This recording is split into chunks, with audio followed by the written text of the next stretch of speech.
Hello everyone, welcome back to the Call of Duty DFS Slate breakdown for June 25th. We have an interesting forward game here to talk about. So we can quickly get started recapping yesterday and talk about what's going on tomorrow. So pretty, I don't know, it was a kind of a weird day yesterday. It was a really weird day. The the only thing that kind of made sense here was the New York Florida series. New York ended up beating up on Florida pretty bad here. Hydra and Paul X went pretty crazy. They had a really, really strong series.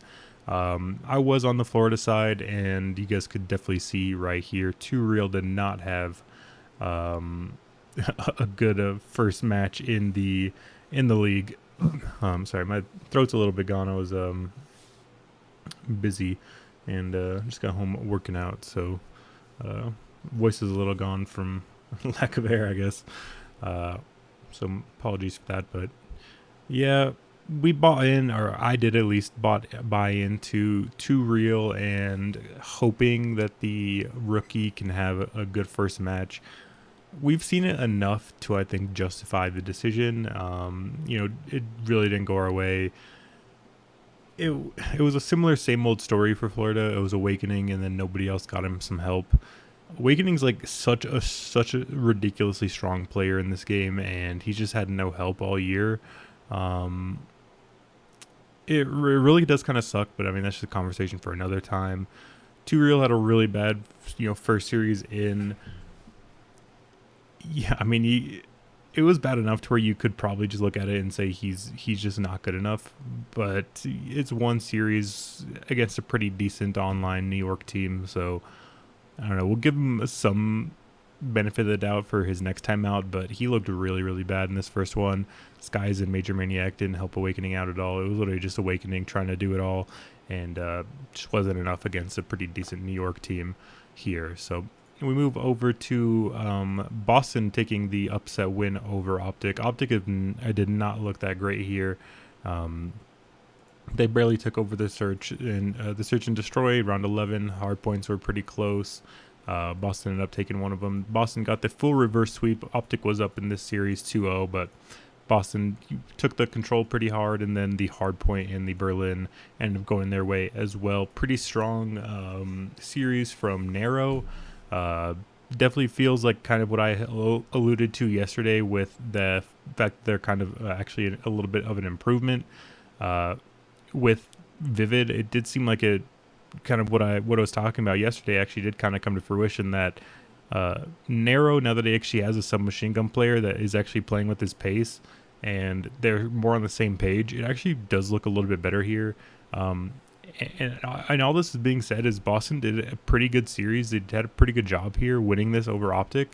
And this was all Will Methods, who is arguably their best player, had a really bad series overall. He didn't look great individually. He hasn't been good for a while. So maybe you could argue that who even is the best player on this team, we don't even know. But I definitely looked better for the submachine gun duo for Boston.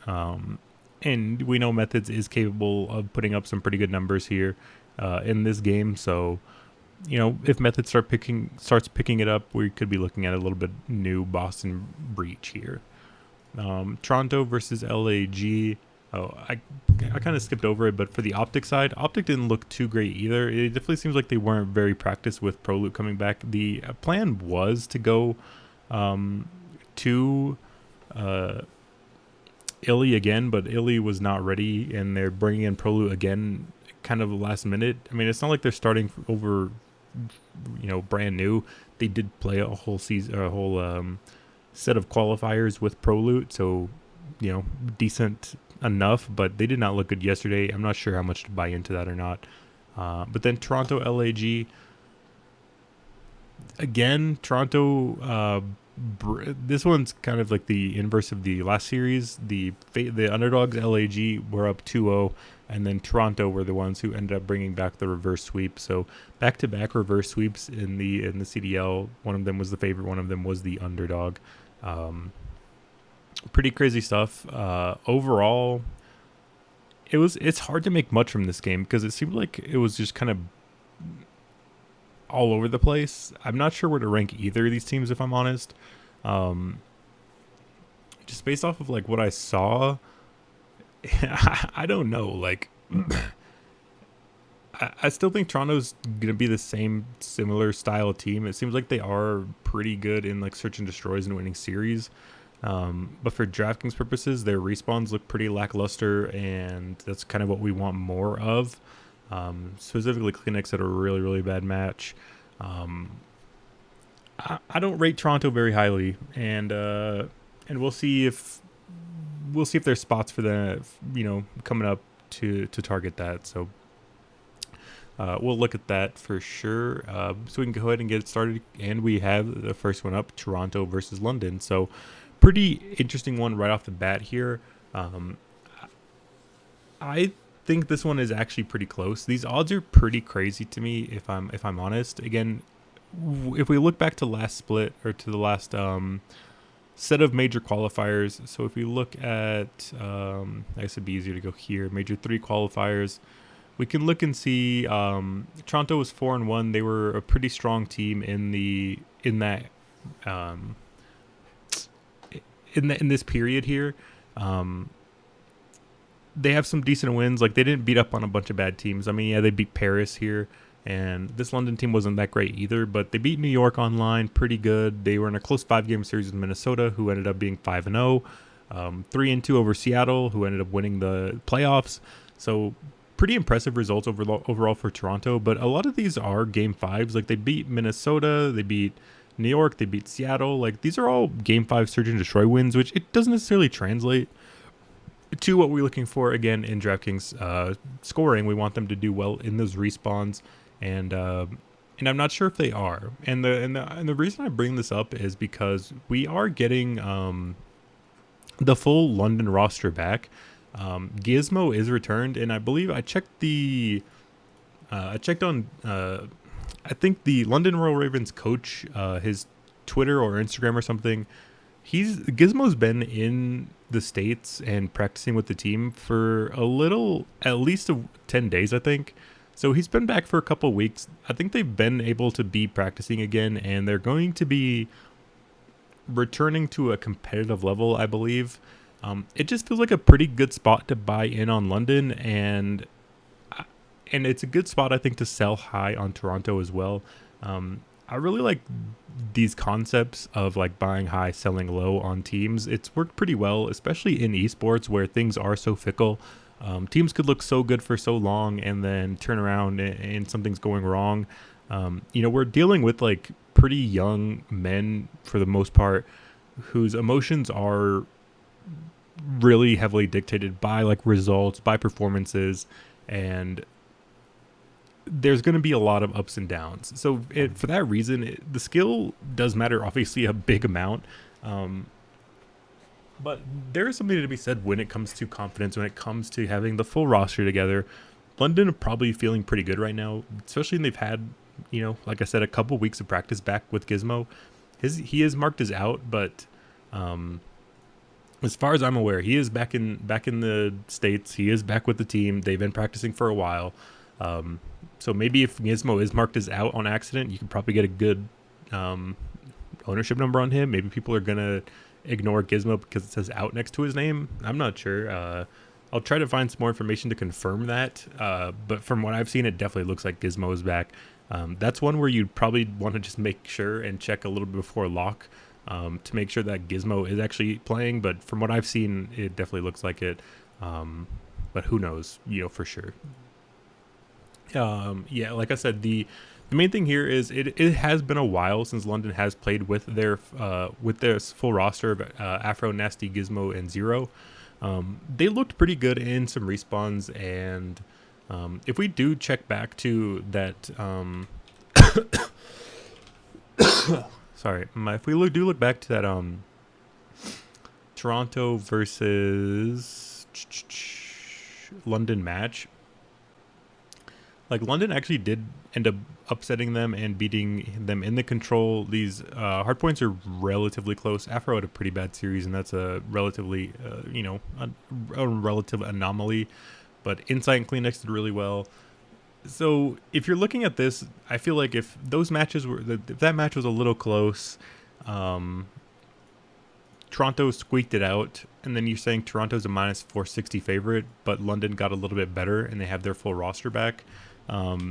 It's just a little hard to believe. So, I really like the spot of a pretty good sized underdog when it comes to Call of Duty because, as opposed to what I just said, usually these big teams are just much better than the others. So I just don't see that being the case here. I think these are two kind of close teams. I definitely would favor Toronto. They do have the better form. They've been playing together for a good bit.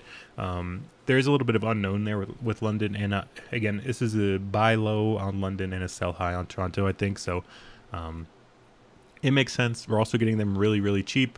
When it comes to the stats for the players, we'll look at that as well. But they're all pretty cheap. It's just kind of where you want to go. I mean, Zero's at the bare minimum of 6K. He's been pretty decent, I think, individually. If we look at just all of these online information, so all the games that they've been playing online so far this year, Gizmo has been their best player, excluding the other guys. So getting Gizmo back will help them a good bit, I think. Afro there as well. He's at 7.2, Gizmo at 8.4. Those are pretty cheap guys, I think, to get in. And, if you want to play some other favorites, some other spots, you're probably going to be wanting to. But I think that's a pretty good spot here. I like taking the underdog. They're probably going to be pretty low owned as well because of that big price tag. I'd imagine Toronto is the biggest favorite on the slate, so people typically gravitate towards that as their kind of staple and then build around it. And I think you can get pretty good leverage on the field that way as well, going with like Gizmo, Afro, maybe Zero. I think if we specifically look at like the past little bit here, Afro's or Zero, I guess his numbers are not that good. I thought he was doing a little bit better, but I guess not. But yeah, if we look here, it's been Afro and Gizmo, maybe a little bit of Zero, but this is a pretty punt salary based play. I would try to find like the extra 1,200 to get to Afro somehow, but I think at the bare minimum of 6K, you could definitely do worse than somebody like Zero. For maps, we know London typically ban Bocage, so nothing to look forward to there, I don't think, as well. And then we move on to New York Subliner versus LAG. LAG did end up kind of looking good against Toronto, and I think New York kind of beat up on a little bit of a weaker Florida team. I definitely think Florida somehow got a little bit worse after these roster moves. So that's kind of where I'm at. I think Florida is not good. I probably have them in like the bottom 4, I'd imagine. So it's hard to gather a bunch from like how good is New York, how good is LAG. They did obviously both just play yesterday. I don't know. This one's a little weird to me. I feel like I just kind of have to go towards New York here. I just did not think that LAG like series was replicable, and it felt like a little bit of an anomaly. And it's just really hard to tell kind of where some of these teams are at because there's so many changes going on across the board. Obviously, we know New York is probably like on the upper end of the league. We thought Toronto was there as well, but LAG obviously were up 2-0 on them. They ended up getting reverse swept, but either way, LAG were definitely in that series, and it's just hard to tell. It's just we have very little info, I think, at the moment for at least LAG, and we know New York is decent, so the price tag it makes sense. I like going with New York. Hydra at 10-4. That's tough, but he's a good player you want to get to. Kismet's pretty overpriced. Paul X at 7.8 is a pretty good option. I'd imagine he'll be pretty popular as well. I'm fine. I'm leaving them in. I like the shape of that. I like New York here. Not the most confident one, just because there is a lot of question marks around LAG, but I'll just take my chances there with New York. And part of that plays into the reason why is because the next one up, I do have a little bit of a hot take maybe here, but I like Minnesota over Optic as well. Again, maybe this is one where you're kind of reading into it a little bit too much. The reason I bring this up is because if we look at, for example here, I'd like to make a note of something with Minnesota. So this is Minnesota's LAN stats. So their stats when there is no online environment. This is the in-person stats. We could see Attach, Havoc, and Standy. Havoc was at a point of 1.09. Standy was at a 1.04. Pretty good. This is compared, and then if we compare that to their online stuff, Attach was much better. Priester was much better. Havoc was about the same, but Standy was a little bit worse. So it's just kind of like, what are we going to get from them going back online now? Like Attach obviously got a little bit worse, but that means he was a good online player, which is what we're looking at. Priesta was much better online than he was on LAN, so it's something to keep in mind. Maybe his stats are a little bit skewed. He went from their second best player to their worst player by a good margin when we swapped to LAN. Havoc was about the same, and we know Havoc is a pretty aggressive submachine gun player, so he's somebody you want to get in. Standy is somebody I would want to avoid. He was statistically their worst player when we do look at how they were playing online last time. So that's kind of what it's about. The main problem or like question here with the series is Minnesota actually, is Optic actually kind of as bad as they were yesterday, or was that kind of an anomaly? It's really hard to gauge. It feels like Optic have like high highs and low lows. They seem pretty volatile at the moment. I could definitely see them just turning around and doing really well in this series and kind of shutting everyone up maybe in a way. But I mean, Scump is super cheap at 6'8", Dashy's at 8'8". These are pretty popular players. But I think the value you're getting on Minnesota here is pretty crazy. I think their best three players, Attach, Priesta, and Havoc, all being at 8K and under. Havoc at 6'2" is a pretty crazy value. I would definitely like to get in a good bit of Havoc here as well. And I don't know. It's just like, we know Minnesota's good online. They were undefeated last time online. Sorry, misclick there. In the major 3 qualifiers, like they're pretty good online. I think Minnesota's still a little bit underrated overall with how good they were playing. I do worry that it was kind of an anomaly. We've seen these teams kind of climb up, do well, fall off. Like we've seen it with teams like LA Thieves had their moments, Boston Breach had their moments, LAG literally won season 2 and then were the worst, like one of the worst teams in major 3. There's a lot of ups and downs here, and it's hard to guess where people are going to be, from major 3 to major 4, like over time. But I'm willing to buy Minnesota again. I think if they're going to be an underdog after they were doing so well, online last time out, I'm willing to buy into that again. And again, we do have the Optic Texas team that still has Prolu in. Prolu did really bad yesterday. I don't expect them to be that bad again, but again, I think they're going up against a pretty strong team in Minnesota, so I'm willing to go with them as well. I like getting in Minnesota. Who do we just talk about? New York, and then maybe I'll leave London in, but I think London-Toronto is arguably a series you would want to leave out overall. Again, we talked about Bocage. It's something we skipped with LAG New York. I'll touch on that, but there's no Bocage in London-Toronto.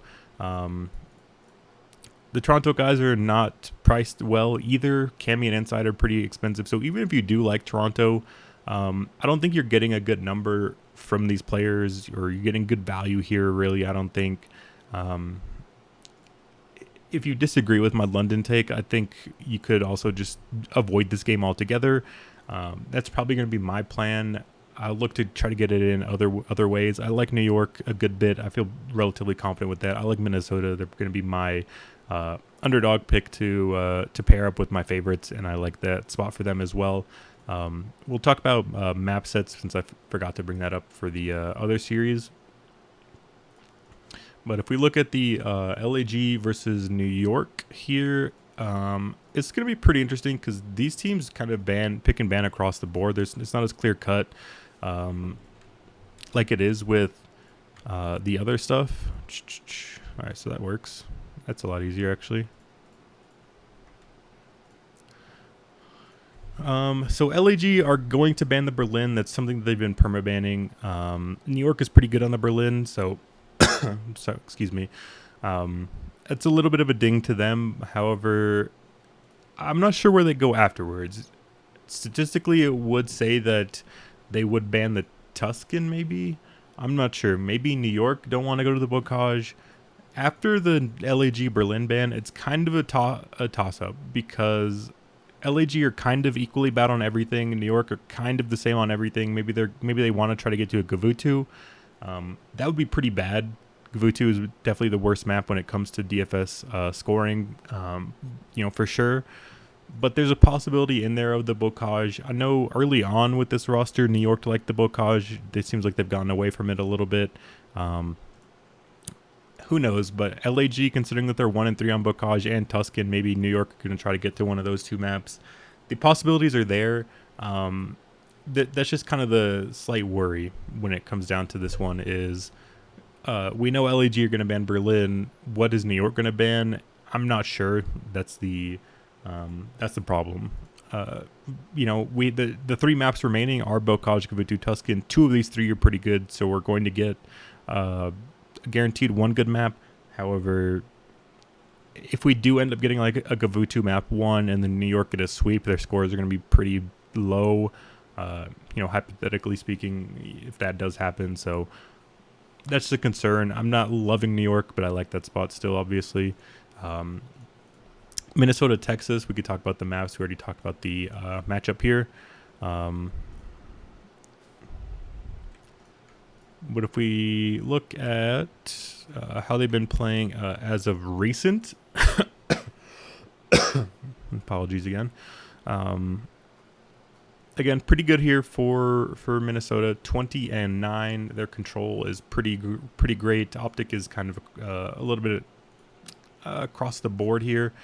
Map win rates are relatively close, 69% to 65. So two strong teams here. But again, we're getting an underdog price here on Minnesota.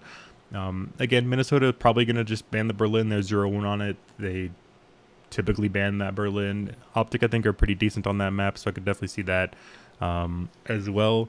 Minnesota probably ban Berlin. That makes me think Optic would probably try to get onto the Gavutu, and I think they would most likely try to ban out the Tuscan. They're 1-2 on it. Minnesota is 2-0 on Tuscan, so I think realistically we probably get Optic banning Tuscan, picking Gavutu, and then we get Minnesota banning Berlin, picking Bocage. Overall map set pretty decent for Optic, I'll say.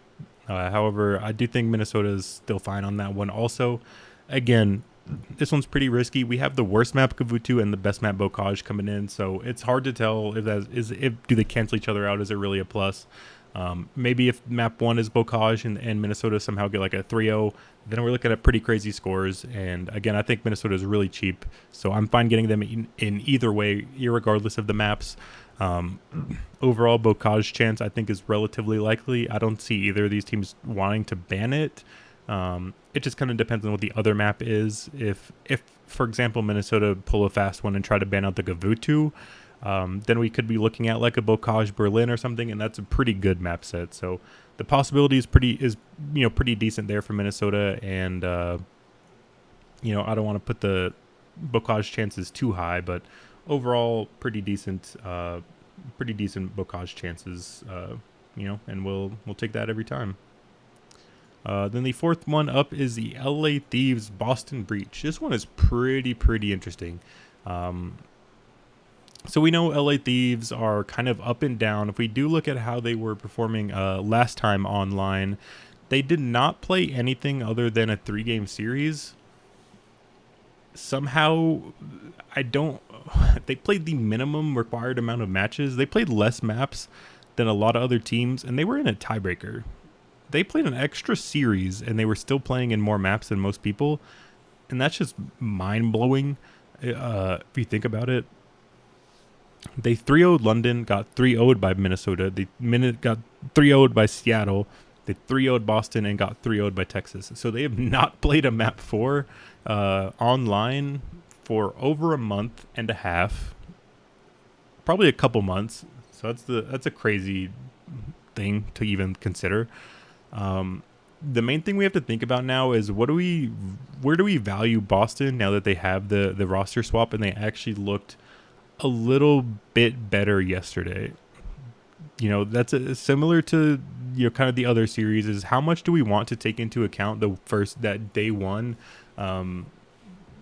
information. I am willing to fade Texas because I think they played pretty bad. Am I willing to buy into Boston because I think they played okay? Yeah, I think so. I'm probably going to go on the Boston side here. They are, I think, again, the underdog. So, third underdog pick here. It's pretty crazy. I don't seek underdogs by any means, but if the spots are there and they make sense, I think they do. Looking at these Boston stats feel a little pointless because they did swap out their roster. I don't know what their plan is going to be. But overall, I mean, LA Thieves through online last time out and through the major tournament, their numbers are not good. Both these teams' numbers have not been good. And for that reason, I like to buy into, I think, the little bit more upside with Boston and the fact that they did make that roster swap. They looked good for at least that one day. Meanwhile, on the flip side, when we do look at the LA Thieves side, they kept the same roster, and I'm still pretty unimpressed by how they've been playing lately. It's been a lot of heavy lifting from Octane, and I think that's a pretty unreplicable style. Like, they have pretty bad numbers from across the board from everyone except for Octane. I just don't like the outlook that they have, and I'm going to buy into Boston here. Again, this one's pretty risky. Like, we did just see LA Thieves 3-0 Boston not too long ago.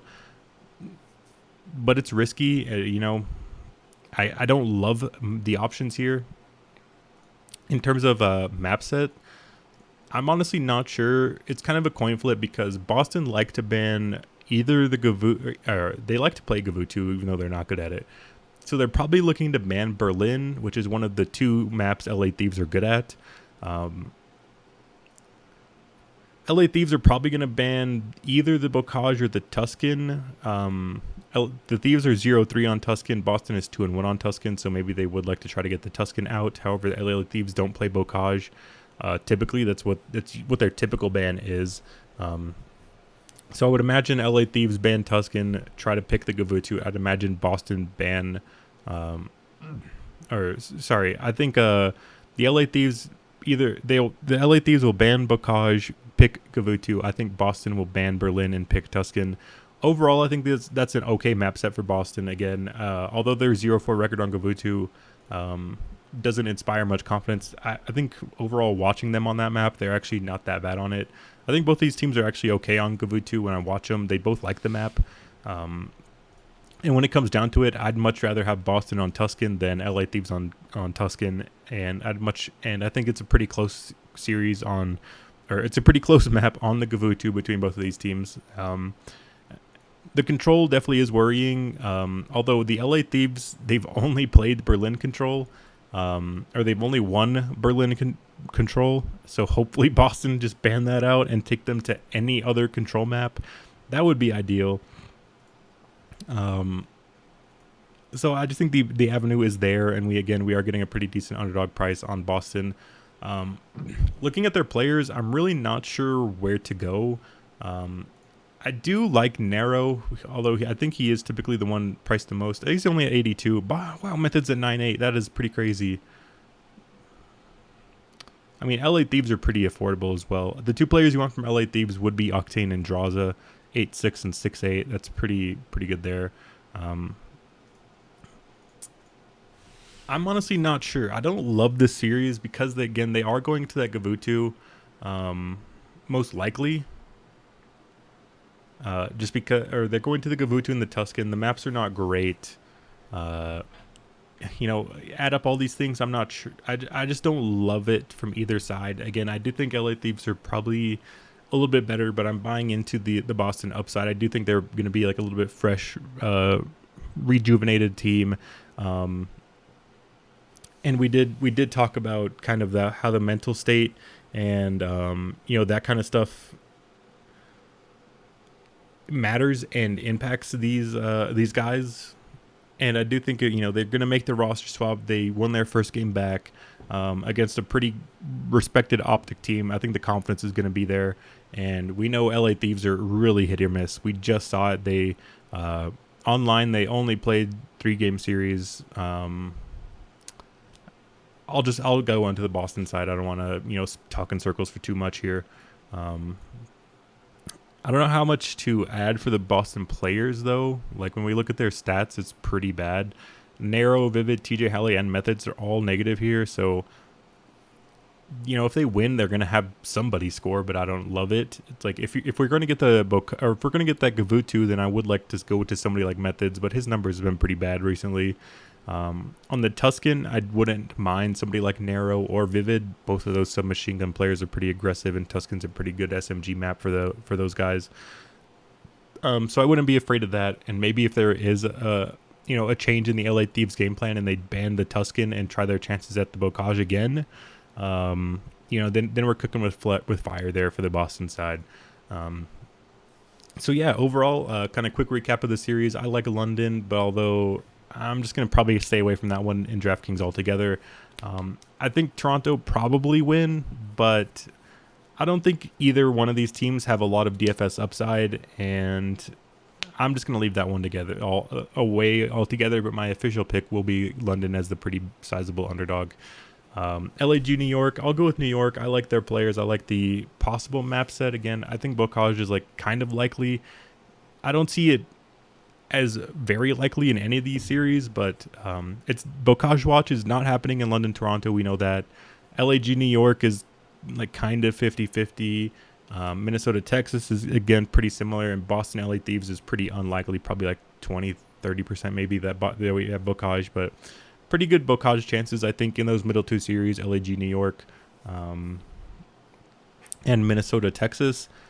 Specifically, Minnesota, Texas, I think, has highest Bocage chance. However, it's still not very high either way. So, something to keep in mind.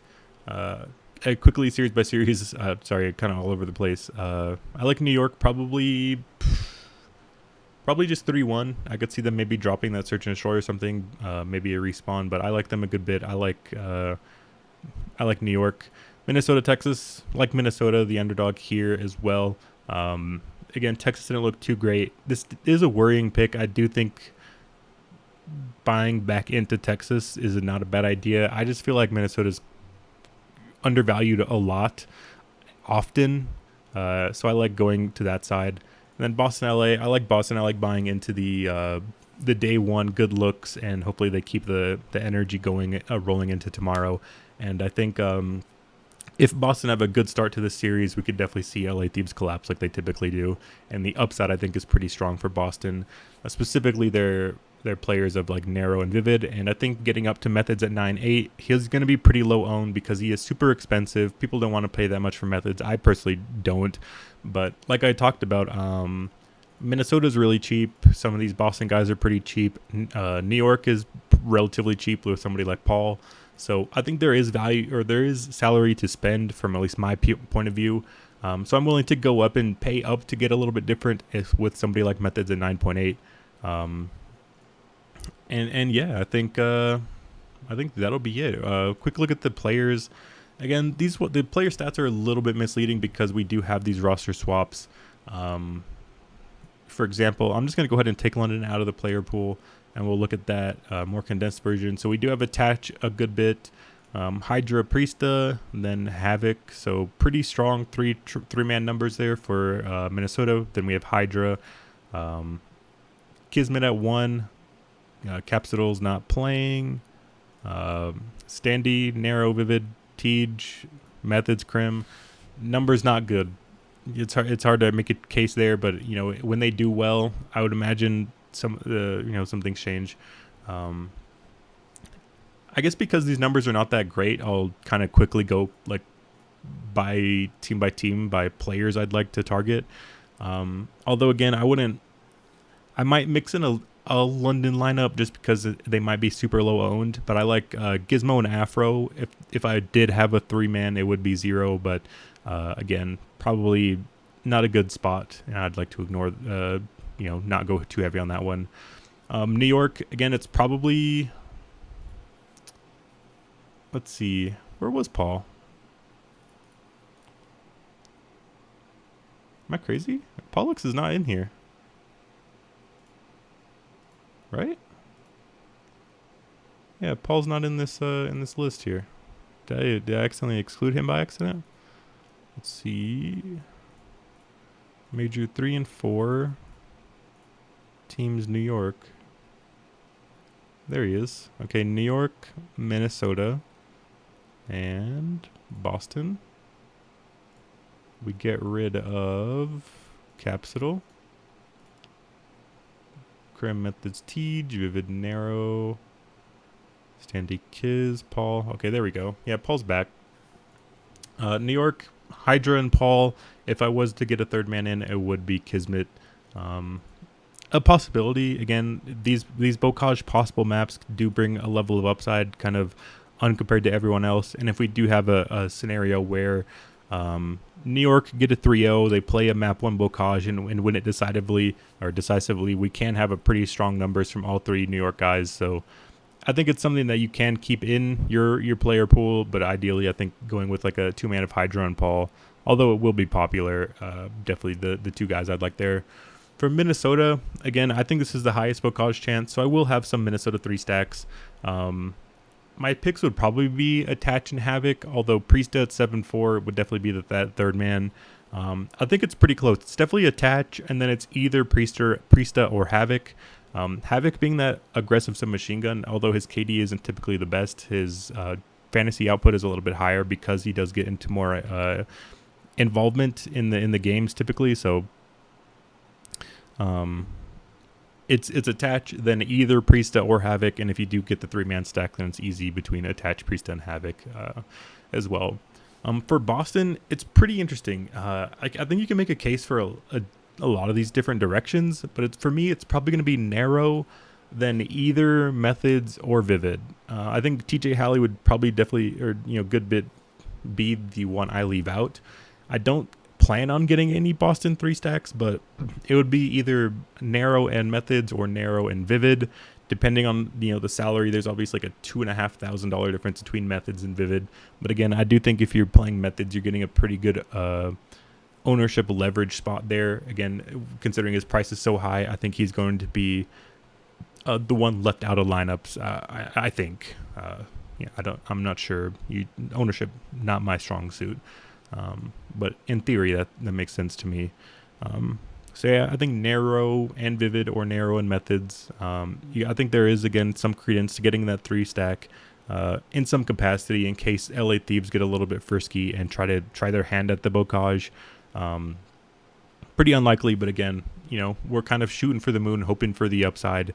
And if we do get that Bocage, then we're going to be hopefully in a pretty good spot. So that'll be it for me today. Pretty interesting slate. I'm pretty excited for this. Obviously, have the triple underdog pick, although only 2 of them I would really recommend for DraftKings purposes. So pretty exciting. Obviously, I'm not one to typically try to force them in or anything like that. I'm not a big proponent of just picking underdogs just to pick underdogs. So these spots I feel like are pretty fair, and that's something I'll go with. So that'll be it from me tonight. I will see you guys again tomorrow for the final day of Week 1 Call of Duty DFS, and hopefully you guys enjoyed. I'll see you then.